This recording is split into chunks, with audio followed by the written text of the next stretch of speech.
بسم اللہ الرحمن الرحیم۔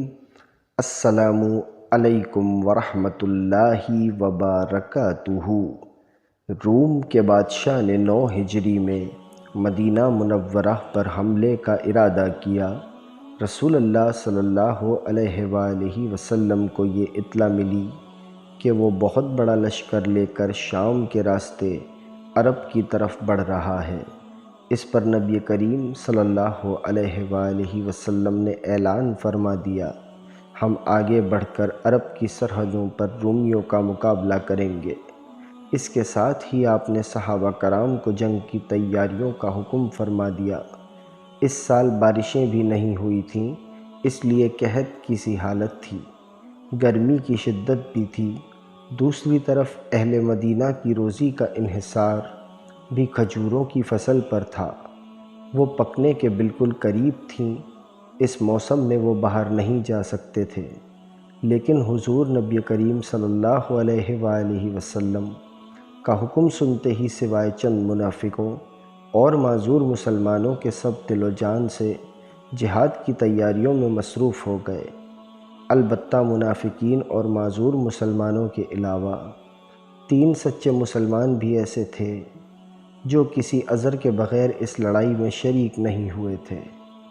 حضرت کعب بن مالک، ہلال بن امیہ اور مرارہ بن ربیع رضی اللہ تعالیٰ عنہ، ان کے غزوہ میں شرکت نہ کرنے کا سبب یہ نہیں تھا کہ ان کے دلوں میں نفاق تھا، بلکہ محض سستی اور کاہلی نے انہیں غزوہ میں شرکت کی سعادت سے محروم رکھا۔ حضرت کعب بن مالک رضی اللہ تعالیٰ عنہ ان دنوں بہت آسودہ حال تھے۔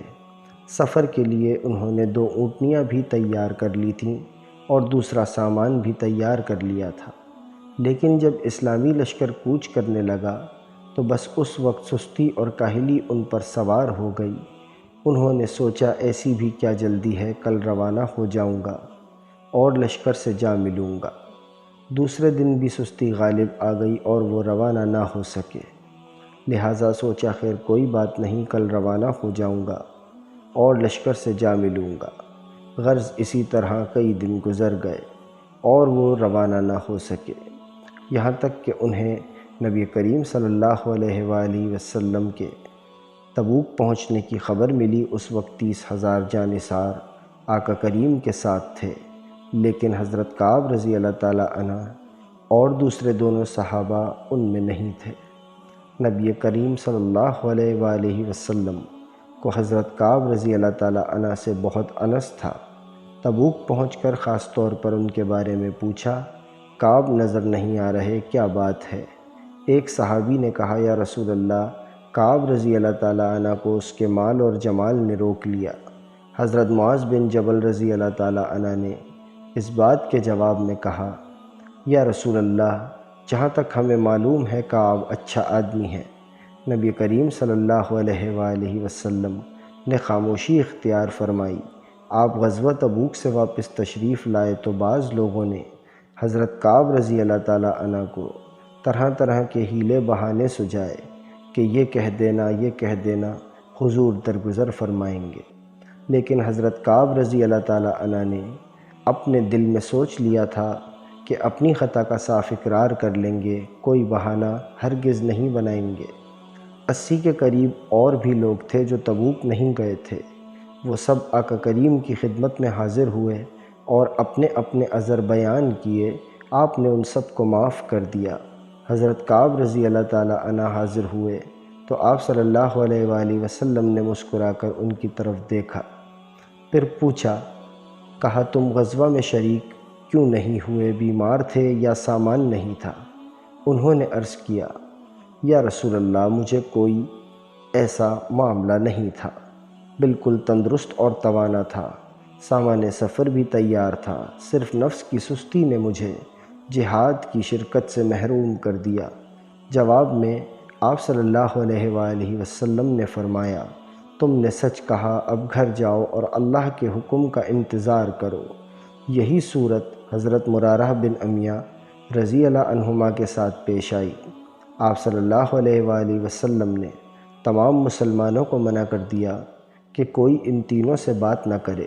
حضرت کعب رضی اللہ تعالیٰ عنہ واپس آئے تو ان کی قوم کے بعض افراد نے کہا، تم نے اس سے پہلے کوئی گناہ نہیں کیا تھا، اگر تم کوئی بزرگ ہوتے تو رسول اللہ صلی اللہ علیہ وآلہ وسلم اس کو ضرور قبول فرما لیتے۔ حضرت کعب رضی اللہ تعالیٰ عنہ فرماتے ہیں، میں نے ان لوگوں کی بات رد کر دی۔ اس دن سے مجھے زمین تنگ محسوس ہونے لگی، ہر شخص مجھ سے پرہیز کرتا تھا اور یہ فکر کھائے جا رہی تھی کہ اگر میں اس حال میں مر گیا تو رسول اللہ صلی اللہ علیہ وآلہ وسلم تو میرا جنازہ بھی نہیں پڑھائیں گے اور خدا نخواستہ ہمیشہ مردود رہوں گا۔ غرض میں نے 50 دن سخت کرب اور مصیبت میں گزارے۔ میرے دونوں ساتھی تو پہلے ہی روز سے اپنے گھروں میں چھپ گئے تھے، لیکن میں گھر سے نکل کر مسجد میں جاتا، نماز میں شریک ہوتا، حضور کی مجلس میں بھی شریک ہوتا، لیکن حضور صلی اللہ علیہ وآلہ وسلم مجھ سے کوئی بات نہ کرتے، نہ دوسرے مسلمان۔ میں آپ صلی اللہ علیہ وآلہ وسلم کی طرف دیکھتا تو آپ میری طرف سے منہ پھور لیتے، اس سے زیادہ مجھے اور صدمہ ہوتا۔ ایک دن میں نے اپنے پڑوسی اور چچا زاد بھائی ابو قتادہ کی دیوار پر چڑھا اور انہیں سلام کیا، انہوں نے سلام کا جواب نہ دیا۔ میں نے انہیں قسم دے کر کہا، اے ابو قتادہ، تم خوب جانتے ہو میں اللہ اور اللہ کے رسول سے محبت کرتا ہوں۔ وہ اس پر بھی خاموش رہے۔ میں نے 3 بار اپنے الفاظ دہرائے تو وہ صرف اتنا بولے، اللہ اور اللہ کے رسول ہی بہتر جانے۔ یہ سن کر میری آنکھوں سے آنسو آ گئے۔ ایک دن میں مدینے کے بازار سے گزر رہا تھا کہ ایک قبطی کسائی عیسائی ملا۔ وہ غسان کے بادشاہ کا خط میرے نام لایا تھا۔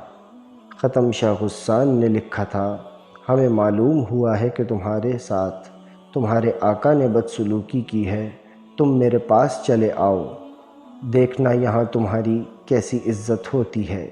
یہ خط پڑھ کر میں نے اِنَّ لِلَّهِ وَإِنَّا إِلَيْهِ رَاجِعُونَ پڑھا کہ یہ دن بھی دیکھنا تھا۔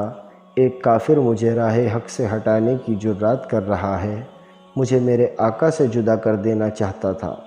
میں گھر پہنچا، خط کو آگ میں ڈالا اور رونے لگا۔